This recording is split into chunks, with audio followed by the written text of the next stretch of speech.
지금 예수님은 천국에 대한 말씀을 하시면서 혼인잔치 비유를 예로 들고 있습니다. 혼인잔치가 성대하게 베풀어지는 장면을 한번 상상해 보십시오. 음식은 넘쳐나고 사람들이 서로 몸을 부대낄 정도로 그렇게 웃고 떠들고 먹고 마시고 즐거워하는 그런 흥청대는 장면이 금방 머리에 떠오르시죠. 주님은 천국은 꼭 그런 잔치집과 같다고 말씀하십니다. 천국이 잔치집과 같다면 교회도 잔치집처럼 되어야 됩니다. 교회는 천국의 그림자이지 않습니까? 그래서 교회도 기쁨이 넘치는 잔치집처럼 되어야 합니다. 어떤 선교사님이 한국 목사님 한 분에게 한국 교인들은 왜 늘 울상입니까? 너무 딱딱하고 엄숙하고 울상인 사람들이 많은 것 같은데 왜 그렇지요? 하고 묻습니다. 한국 목사님이 딱히 대답할 말이 없어서 그건 우리 한국교회 교인들은 늘 예수님의 십자가를 묵상하기 때문에 그렇습니다 했습니다. 선교사님이 씩 웃으면서 그 예수님이 다시 살아나신 것은 생각하지 않는 모양이지요 했습니다. 예수님은 십자가에 돌아가셨지만은 지금은 부활 승천하셔서 우리의 왕이 되셨습니다. 우리를 통치하시고 다스려 주시고 늘 능력으로 우리의 삶에 함께 해 주십니다. 그 부활의 주님 모시고 사는 사람들이 우리들인데, 그러면 교회가 잔치집처럼 되어야 하는 게 맞지요. 자, 지금 전부 얼굴 한번 활짝 펴 보십시오. 이런 새벽이지만 아침이지만 얼굴 한번 활짝 펴 보십시오. 내가 지금 잔치집에 와 있다, 하늘나라 잔치집에 와 있다 하는 마음으로 활짝 펴 보십시오. 활짝 편 게 그겁니까? 오늘 하루 이 하나님의 집에서 만나는 사람마다 반갑게 악수도 하고 또 안아도 주고 등도 두드려 주고 그리고 기쁨이 넘치는 그런 대화를 나누는 정말 잔치집을 우리가 누릴 수 있었으면 좋겠습니다. 그런 의미에서 권사님들 식당에서 오늘 점심은 좀 더 푸짐하게 주었으면 좋겠습니다. 잔치 열렸네. 노래라도 한번 불러볼까요? 어떤 사람이 이 혼인잔치를 이제 베푸는데 사람들을 많이 초청했다고 합니다. 어떤 사람이 했는데 똑같은 말씀 기록하고 있는 마태복음 22장 보면 그 어떤 사람은 임금이라고 합니다. 임금이 자기 아들을 위해서 혼인잔치를 열었다 했습니다. 임금은 하나님을 가리키죠. 그래서 오늘 이 말씀은 하나님께서 이제 하늘 잔치를 베풀고 사람들을 초청하시는 것입니다. 우리가 오늘 주목해서 보아야 될 것은 하나님께서 사람들을 초청하시는데 어떻게 초청하시느냐, 그것을 우리가 배워야 되겠습니다. 첫째는 값없이 초청하십니다. 임금이 사람들을 초청하면서 오늘 말씀 보십시오. 돈을 내라고 합니까? 잔치에 참여하려면 비용을 내야 된다, 그렇게 합니까? 아니죠. 그냥 오라고 합니다. 그냥 와서 먹고 마시고 즐기기만 하면 된다고 합니다. 임금이 마련한 잔치인데 얼마나 거창하고 풍성하고 얼마나 푸짐하겠습니까? 그 풍성한 잔치가 완전 공짜라고 합니다. 와서 먹고 마시고 즐기기만 하면 된다. 자, 그게 무슨 뜻입니까? 구원은 하나님께서 값없이 베풀어 주시는 것이라는 말입니다. 우리는 내 모습 이대로 나아가기만 하면 됩니다. 빈손으로 나아가기만 하면 됩니다. 그래서 성경에는 오라 하는 단어가 많이 나옵니다. 오라, come 하는 말이 1900번이나 나옵니다. 다른 종교에는 하라는 말이 많습니다. 또 내라는 말도 많고, 또 다른 종교에는 이루라 하는 말도 많습니다. 뭐를 해야 된다, 돈도 내야 된다, 또 어떤 업적을 이루어야 된다. 그래서 다른 종교에는 하라, 내라, 이루라 그런 단어가 많습니다. 그러나 성경은 오라입니다. 오라. 아무것도 필요 없다. 그냥 그 모습 그대로 빈손으로 오기만 하면 된다. 하나님께서 구원의 잔치, 천국 잔치를 완벽하게 준비해 놓으셨기 때문에 우리는 그냥 가기만 하면 됩니다. 열왕기하 5장을 보면 아람의 나아만 장군이 나병을 고침받으려고 엘리사 선지자를 찾아가는 얘기가 나옵니다. 엘리사가 요단강에 7번 몸을 씻으십시오 해서 그대로 했더니 나병이 그대로 나아버렸습니다. 나아만이 너무 감사해서 그래서 엘리사에게 값진 선물을 하려고 하는데 엘리사 선지자가 한사코 받지 않겠다고 합니다. 할 수 없어서 그냥 돌아가는데 엘리사의 종 게하시가 그 장면을 보았습니다. 선물이 탐이 나서 견딜 수가 없습니다. 그래서 돌아가고 있는 나아만 장군을 뒤쫓아가 가지고 사실 우리 주인이 잘 몰라서 사양을 했는데 사실은 그게 이렇고 저렇고 하면서 거짓말로 둘러대어 가지고 선물을 받아냈습니다. 그리고 자기가 착복을 했습니다. 그리고 주인인 이 엘리사 선지자에게는 그런 일이 없다고 잡아뗐습니다. 아무리 잡아떼도 엘리사는 선지자인데 그걸 모르겠습니까? 엘리사 선지자가 종 게하시를 엄하게 책망을 하면서 열왕기하 5장 27절 보면 이렇게 말합니다. 그러므로 나만의 나병이 네게 들어 네 자손에게 미쳐 영원토록 이르리라 하니 게하시가 그 앞에서 물러나오매 나병이 발하여 눈같이 되었더라. 게하시가 그만 나병에 걸려버렸습니다. 자기뿐 아니라 자기 자손들도 다 그렇게 될 것이라는 무서운 저주를 받았습니다. 여러분, 그 벌치고는 너무 중한 벌 아닙니까? 거짓말 한 번 했다고 나병 환자가 될 것 같으면 우리는 하루에도 수십 번 나병 환자가 돼야 되지 않겠습니까? 하나님은 왜 그렇게 엄한 벌을 주셨을까요? 게하시의 진짜 죄는 거짓말 한 것이 아닙니다.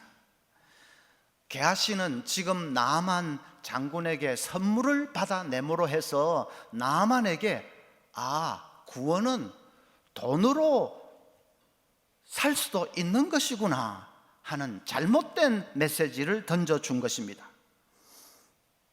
병고침을 받는 것이나 구원을 받는 것이나 다 값없이 하나님이 베풀어 주는 것입니다. 그것은 돈으로 사고 팔고 할 수 있는 것이 아닙니다. 그런데 그래서 엘리사 선지자는 절대로 선물을 받지 않겠다고 한 것입니다.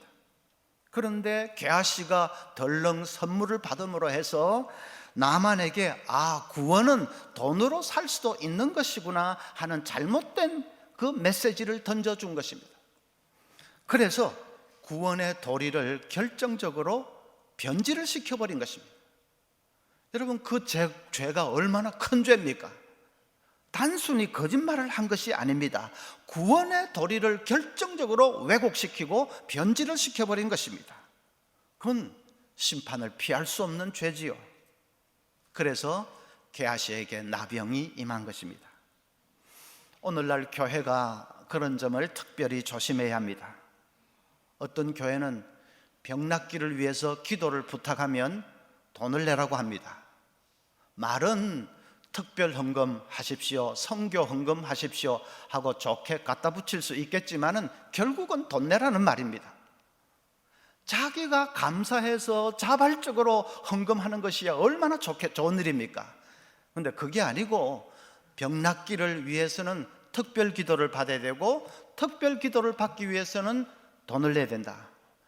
그렇게 되면 그게 바로 게하시가 했던 짓입니다. 나병 걸릴 짓입니다. 장로나 권사로 임직할 때에 돈을 내야 되는 교회도 있습니다. 임직받는 것이 감사해서 자기가 스스로 헌금하는 것이야 얼마나 좋은 일입니까? 하나님께서도 기쁘게 받으실 것입니다. 그런데 그게 아니고 우리 교회 피아노 사야 되는데, 버스 사야 되는데 임직 받는 사람 1인당 얼마씩 내라, 그렇게 하는 것은 그건 잘못되어도 한참 잘못된 것입니다. 그런 식으로 가면 바로 성직 매매가 됩니다. 중세시대 타락의 온상이 바로 성직 매매였습니다. 구원은 하나님께서 값없이 베풀어 주시는 것입니다.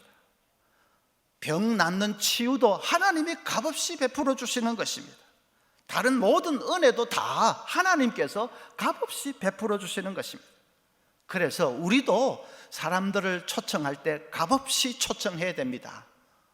뭘 조건을 딱 걸어가지고 뭘 내야 된다, 그건 아닙니다. 값없이 와서 이 하나님의 구원의 잔치를 즐기라, 천국 잔치를 즐기십시오, 그렇게 초청해야 됩니다.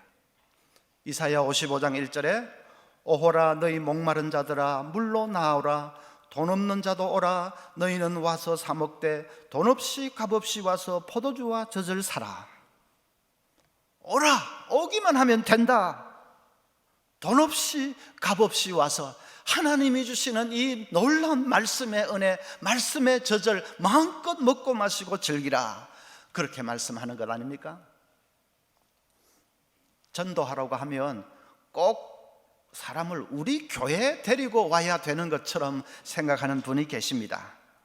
그러니까 자꾸 마음이 쫄아듭니다. 꼭 무슨 복음 하나 들어달라고 부탁하는 것 비슷하게 우리 교회 좀 와주십시오 하고 애걸하는 것이 전도인 것처럼 생각하니까 마음이 자꾸 쫄아듭니다. 그런데 아닙니다. 전도는 교인 하나 더 늘리는 것이 아닙니다. 교회 몸집을 불리기 위한 것이 아닙니다. 그 좋은 천국 잔치에 사람들을 초청하는 것이죠. 그것도 공짜로 그 모든 것을 누릴 수 있다고 하는데 얼마나 좋습니까? 그러니까 여러분 기분 좋게 초청하십시오. 담대하게 오십시오. 예수님 앞으로 나오시기만 하면 됩니다.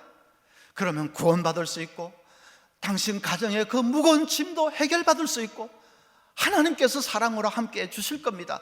나오기만 하면 됩니다. 오세요. 그렇게 기분 좋게 담대하게 초청할 수 있기를 바랍니다. 몇 분 지나지도 않은데 얼굴 좀 활짝 펴시고 자, 초청할 수 있기를 바랍니다. 예. 또 둘째로는 시급하게 초청해야 합니다. 임금이 이제 초청을 하는데 초청받은 사람들이 다 핑계를 대면서 거부합니다. 나는 밭을 샀기 때문에 못 가겠다고 하고, 나는 소를 사서 못 가겠다, 나는 장가 들어서 못 가겠다, 다 거부를 합니다.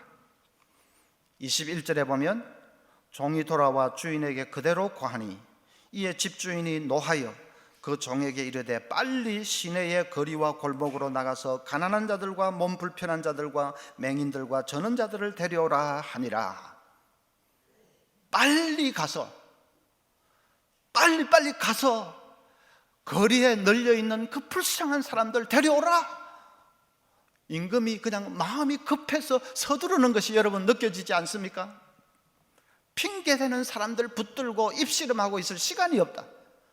배부른 사람들 설득하고 있을 시간이 없다. 거리에는 육적인 장애자, 영적인 장애자, 불쌍한 사람들이 부지기수로 널려 있는데 그 사람들 데려오라. 잔치가 언제까지나 계속되는 거 아니지 않느냐. 문이 닫힐 때가 있다. 그러니까 빨리 서둘러서 이 잔치에 참여할 엄두도 못 내고 있는 불쌍한 사람들을 다 데리고 오느라. 그냥 왕이, 임금이 막 급해서 서두르고 계십니다. 몇 년 전에 미국 LA 근교에서 있었던 일인데, 한 남자가 한밤중에 차를 몰고 가다가 큰 지진을 만났습니다. 갓길에 차를 세우고 그냥 두려움에 떨면서 이 지진이 빨리 멎기를 기다렸습니다. 한참 후에 이제 좀 잠잠해지는 것 같아서 빨리 이 지역을 벗어나야 되겠다 싶어서 다시 차를 몰고 이렇게 가는데 갑자기 앞차에 후미등이 그냥 진짜 거짓말처럼 사라져 버렸습니다. 이상하다. 앞차가 뭐 하늘로 솟았나 땅으로 꺼졌나, 후미등이 갑자기 싹 사라지니까 놀라서 차를 세우고 살펴보다가 깜짝 놀랐어요. 지진으로 다리가 바로 앞에 다리가 끊어져 있는 것입니다. 앞차는 그 다리를 뚫고 천길 강물 속으로 떨어져 버렸습니다. 그런데 보니까 뒤에서 차들이 또 그 한밤중인데도 띄엄띄엄 달려오고 있습니다. 이 사람이 그냥 막 손을 흔들었지만 새벽 3시에 도로 갓길에서 누가 손을 흔들고 있는 그 누가 눈여겨볼 사람이 있습니까? 술 주정뱅이겠지, 다 그렇게 생각하겠죠. 차들이 4대나 그냥 연속 강물 속으로 떨어져서 사라져 버렸습니다. 보니까 대형 버스 하나가 또 달려옵니다. 이제 이 사람이 그냥 이거는 어떻게든 막아야 되겠다 하는 생각에 도로 한복판으로 달려나가가지고 미친 듯이 막 이렇게 팔을 흔들어 댔습니다. 차에 다치면 그대로 가는데도 앞뒤 뭐 생각할 겨를이 없었어요. 버스가 바로 앞에 끽 하고 멎었습니다. 버스 기사가 내려서 다리가 끊어져 있는 그 아찔한 장면을 보고는 가슴을 쓸어내리면서, 그래서 그 남자하고 합세를 해서 버스를 어떻게 가로로 이렇게 세워서 바리케이트를 만들었습니다. 그래서 그 다음 차들이 떨어지는 것을 막아냈습니다. 우리가 그런 상황을 당했다면 어땠을까요? 우리도 틀림없이 그 남자처럼 했을 겁니다. 목숨 걸고 길 한복판으로 달려나가서 팔을 그냥 죽으라고 흔들어 댔을 것입니다. 그때 남들이 나를 미친 사람 취급하면 어떻게 하나, 그런 걱정하겠습니까? 미친 사람 취급하든 말든 상관없습니다. 사람을 지금 살려내야 됩니다. 여유가 없습니다. 내 앞을 스쳐 지나가면 그대로 죽음입니다. 그러니까 그냥 목숨 걸고라도 도로 한복판으로 달려나가서 어떻게든 그 버스를 막아 세워야 합니다. 우리도 틀림없이 그렇게 했을 것입니다. 전도가 그런 것입니다. 여유 부릴 시간이 없습니다. 사람들이 계속 죽어가고 있습니다. 계속 지옥의 무저갱 속으로 굴러떨어지고 있습니다. 어떤 권사님은 동생을 병으로 먼저 떠나보냈는데, 그런데 지금도 꿈에 죽은 동생이 간혹 나타난답니다. 그런데 꿈에 나타날 때는 그 동생은 늘 땅 밑으로 다닌답니다. 동생은 예수를 안 믿고 죽었습니다. 그래서 그런지 꿈에 나타나는 동생은 늘 춥고 어두운 땅 밑을 기어다니는 모습으로 늘 나타난다. 그게 무엇을 뜻하겠습니까? 여유 부리고 있을 시간이 없습니다. 전도처럼 시급한 것이 없습니다. 만약에 전도가 시급한 것이다 하는데도 별 감각이 없다면, 그러면 2가지밖에 없습니다. 죽어가고 있는 사람에 대해서 아무 사랑이 없거나, 지가 뭐 어찌 되든 나는 상관없다 그런 것이거나, 아니면 자기가 천국과 지옥을 믿고 있지 않기 때문에, 정말로 천국이 있다 지옥이 있다는 것을 믿는다면 시급하지 않습니까? 하는데도 무덤덤 그럴 리가 없지요. 스펄전 목사님은 이렇게 말했습니다. 이 땅의 모든 그리스도인은 선교사 아니면 사기꾼이다. 예수를 전하려고 애를 쓰는 선교사 아니면 예수를 믿지도 않으면서 믿는 채 하는 사기꾼이다. 그 말이 맞는 말입니다. 우리는 둘 중에 하나입니다. 선교사 아니면 사기꾼입니다. 길 한복판으로 달려나가서 죽어가는 사람들 건져내리고 애를 쓰는 선교사이든가, 아니면 천국 지옥 그런 거 믿지도 않으면서 믿는 채 하고 있는 사기꾼이든가, 둘 중에 하나입니다. 우리 모두가 선교사가 되어야 하겠습니다. 뭐 말을 잘해서가 아니라, 무슨 사람들 살려낸 업적이 많아서가 아니라, 그저 마음이 간절하고 마음이 급하고 애타서 정말 죽어가는 영혼 한 사람이라도 건질 수만 있다면 얼마나 좋을까? 그 간절한 마음 있으면 그 선교사의 마음이지요. 그 마음으로 정말 때를 얻든지 못 얻든지 생명을 살려내는 저와 여러분 될 수 있기를 바랍니다. 세 번째로는 이 임금은 강권해서 초청하십니다. 23절에 주인이 종에게 이르되 집과 길과 산울타리 가로 나가서 사람을 강권하여 데려다가 내 집을 채우라. 앞뒤 가리고 이 구절만 딱 읽어보면 이게 무슨 대형교회 병에 걸린 사람이 하는 소리 같습니다. 사람들을 강권해서 그래서 끌어다가 내 집을 채우라 하니까 이게 무슨 대형교회 환장한 목사가 하는 말 같습니다. 그런데 예수님이 하신 말씀입니다. 예수님이 사람들을 내 집을 구원받은 하나님의 백성들로 차고 넘치게 하라. 내 집이 사람들로 차고 넘쳐서 천국 잔치를 즐기는 사람들로 그냥 엉청망청 하게 하라. 예수님이 하신 말씀입니다. 강권해서 데려다가 내 집을 채우라. 그 말은 교회는 사람을 살려내는 이 전도의 총력을 경주해야 된다, 그런 뜻입니다. 모든 힘을 다 기울여서 사람들을 건져내야 된다. 어떤 목사님이, 미국의 목사님이 설교를 하다가 교인들에게 좀 더 선명하게 좀 교훈을 가르쳐 주기 위해서 실습을 했습니다. 설교하는 도중에 교인들 10명을 앞으로 나오라고 해서, 그래서 소방차의 그 각각의 역할을 맡겼습니다. 집사님은 소방차 운전을 하는 이제 운전대를 맡으십시오. 집사님은 사이렌을 맡으십시오. 집사님은 소방 호스를 맡으십시오. 집사님은 물을 트는 핸들을 맡으십시오. 10사람에게 다 역할을 맡겼습니다. 그리고 자기 역할을 잘 숙지하도록 그렇게 시켰습니다. 그런 후에 이제 목사가 한 사람 한 사람에게 묻습니다. 집사님의 목적은 이제 뭡니까? 집사님 목적은 뭡니까? 그러니까 한 사람은 저는 운전을 잘하는 것입니다. 또 한 사람은 저는 사이렌을 제때 잘 울리는 것입니다. 저는 호스를 잘 다뤄야 됩니다. 저는 또 물을 트는 핸들을 잘 조작해야 됩니다. 다 얘기를 했습니다. 목사님이 다 듣고는 이렇게 말했습니다. 여러분 모두 틀렸습니다. 여러분 목적은 하나입니다. 불을 끄는 것입니다. 목적은 오직 하나입니다. 불을 끄는 것입니다. 우리도 마찬가지입니다. 성도들 은사가 다 다르지요. 어떤 사람은 잘 가르치는 사람도 있고, 어떤 사람은 봉사 잘하는 사람도 있고, 어떤 사람은 또 뭐 행정 이 일을 잘하는 사람, 어떤 사람은 또 교사가 되어서 아이들 잘 다루는 사람, 다 은사가 다릅니다. 그래도 목적은 하나입니다. 생명을 살려내는 것입니다. 교회 행사도 뭐 여러 행사가 있습니다. VIP 축제도 있고, 또 무슨 부흥회도 있고, 특강도 있고, 세미나도 있고, 뭐 다양합니다. 그런데 목적은 하나입니다. 생명을 살려내는 것입니다. 말씀을 통해서 힘을 얻으면 그럼 뭐 합니까? 생명을 살려내기 위한 것입니다.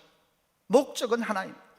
뭐 사이렌을 울리든 핸들을 조작을 하든 호스를 다루든 차를 잘 운전하든 목적은 불을 끄는 것이듯이 우리도 목적은 하나, 생명을 살려내는 것입니다. 그래서 교회는 생명 살리는 이 일에 전력 투구해야 되겠습니다. 예산이 필요하면 예산을 투입하는 것을 아까워하지 말아야 되겠습니다. 인력이 필요하면 인력을 또 동원하는 것 아까워하지 말아야 되겠습니다.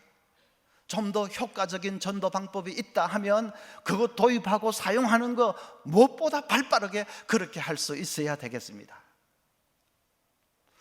전도를 하기는 해야 되겠는데 방법을 잘 모르겠다 하시면 뭡니까? 전도 폭발 훈련 꼭 받으십시오. 그거 어렵다던데 그런 소리 마시고 가장 중요한 것이 생명을 살려내는 것인데 내가 좀 방법이 필요하다 하면 하셔야죠. 그거 많이 어렵지도 않습니다.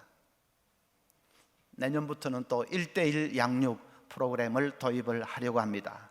지금 이제 시작했는데 내년부터는 본격적으로 되겠지요. 그것도 잘 훈련받아 놓으면 전도하고 양육하고 하는데 그냥 최상의 무기가 될 것입니다.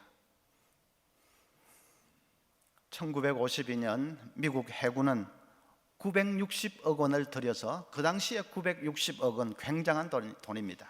그런 돈을 들여서 SS 유나이티드 스테이츠라는 대형 수송선을 건조를 했습니다.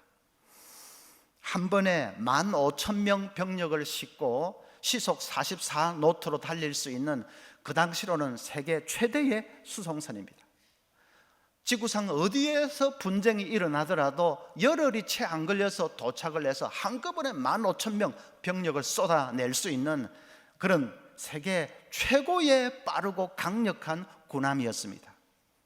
그런데 아이러니하게도 그 군함은 한 번도 병력을 수송해 보지를 못했습니다. 그 배는 퇴역할 때까지 17년 동안을 대통령과 주지사들을 태우고 다니는 호화 유람선으로 쓰였습니다. 전시에 무기와 병력을 수송하는 것이 아니라 지중해 연안을 한가롭게 호사스럽게 오고 가고 하는 그 저명인사들의 사교장소로 그 배가 쓰였습니다. 요즘 그런 일이 있다면 도대체 그러면 이런 배를 왜 누가 만들었냐고 감사원에서 총출동해서 그냥 목을 날리고 책임자들을 야단법석을 떨었을 것입니다. 그런데 요즘도 그런 일이 있을 수가 있습니다. 오늘날의 교회가 잘못하면 그렇게 됩니다. 하나님께서 교회를 이 땅에 두신 것은 생명을 살려내는 이 영적인 전투를 잘 감당하라고 두신 것입니다. 그런데 교회가 그 사명을 망각하고 교인들 자기들끼리 토닥거리면서 노는데, 그런데 그냥 집중하고 있으면 영적인 군함이 아니라 그냥 화유람선으로 전락하는 것이죠.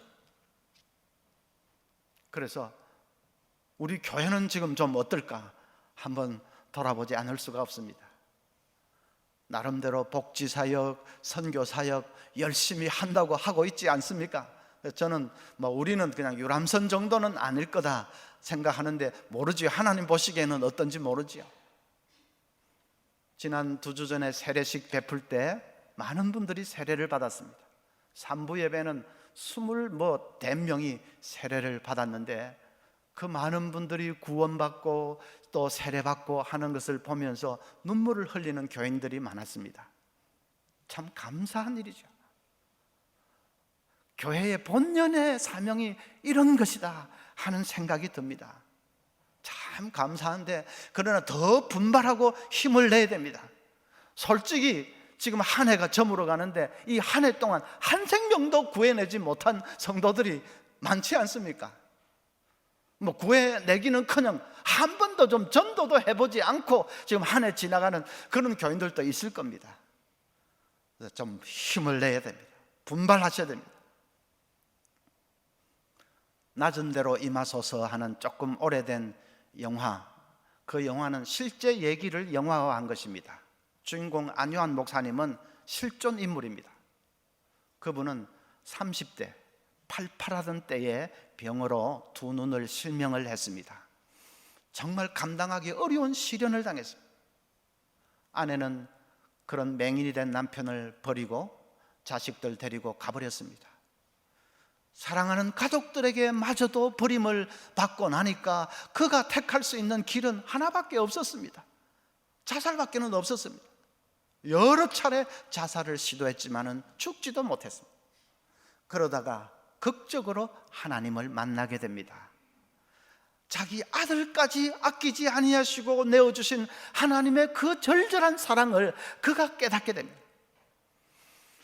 그래서 예수님 영접하고 인생이 완전히 변했습니다. 그리고 나니까 제일 먼저 머리에 떠오르는 것이 옛날에 자기처럼 자살을 생각하고 있는 맹인들이었습니다. 그 사람들을 살려내야 되겠다. 그래서 이 안요한 목사가 신학 공부를 하고 목사가 되어서 이제 맹인들에게 열심히 복음을 전합니다. 한 번은 뉴욕에서 집회를 인도하는데 그 자리에 안과 의사 한 사람이 참석을 했다가 은혜를 받았습니다. 이 의사가 다음 날 안 목사님을 모시고 병원에 가서 정밀 검진을 받게 했습니다. 검진 결과 수술만 하면 눈을 뜰 수 있다는 진단 결과가 나왔습니다. 수술만 하면 눈을 뜰 수 있는데 그것도 모르고 평생을 맹인으로 살았으니 얼마나 억울하고 원통하겠습니까? 막 의사가 흥분해가지고 목사님, 수술은 제가 무료로 해드리겠습니다. 안유한 목사가 이렇게 말했습니다. 참 감사합니다마는 저는 이대로 살겠습니다. 저는 눈이 멀고 나서 하나님을 만났고 말할 수 없는 은혜를 체험했습니다. 앞으로도 그러리라고 믿습니다. 무엇보다 많은 맹인들이 저를 기다리고 있습니다. 그들에게 복음을 전하기 위해서는 나도 그들과 같은 맹인으로 남아 있어야 합니다. 그렇게 말하는데 의사가 뭐라고 하겠습니까? 그 의사가 눈물을 흘리면서 목사님의 고귀한 마음을 모르고 잠시나마 갈등을 안겨드려서 죄송합니다. 저도 두 눈을 감은 심정으로 목사님의 사역을 열심히 돕겠습니다. 눈물을 흘리면서 저도 눈을 떴지만 그래도 눈을 감은 심정으로 목사님 사역을 돕겠습니다. 그 간정을 읽으면서 참 가슴이 뜨거워졌습니다. 그리고 너무나도 죄송했습니다. 어떤 사람은 죽어가는 생명 살리기 위해서 두 눈 뜰 수도 있다는 그 두 눈을 마저 바치면서 그렇게 열심히 전도하는데 같은 목사면서 나는 뭐냐? 하나님 앞에서 너무 죄송하고 정말 정신이 번쩍 드는 것 같았습니다. 여러분, 전도는 우리의 지상 사명입니다. 그건 무슨 옵션이 아닙니다. 해도 되고 안 해도 되고 그런 일이 아닙니다. 나는 다른 은사는 좀 있는데 남 앞에 뭐 이렇게 예수 믿으라 전도하는 은사는 없다, 그런 말씀을 하지 마십시오. 전도는 은사 받은 사람만 하고 은사 없으면 안 하고 그런 것이 아닙니다. 우리는 선교사 아니면 사기꾼 둘 중에 하나입니다. 사기꾼 되기를 원하는 사람 아무도 없습니다. 그래서 정말 그냥 목숨 걸고 도로 한복판으로 달려나가서 그냥 달려오는 버스를 막아내는 그런 심정으로 복음을 전해야 되겠습니다. 때를 얻든지 못 얻든지 힘껏 복음을 전하는 우리 남은 생이 될 수 있기를 바랍니다. 기분 좋게 전할 수 있습니다. 아무 필요 없어. 그 오기만 하면 됩니다. 당신 천국 잔치가 다 준비되어 있습니다. 구원의 잔치입니다. 오십시오. 기분 좋게 담대하게 초청할 수 있습니다. 그래서 우리 모두가 참 다 선교사 사명을 감당해서 우리 교회는 놀고 먹는 유람선 아니라 군함이 될 수 있도록 그렇게 함께 힘을 모아서 달려갈 수 있기를 바랍니다. 우리 찬송하겠습니다.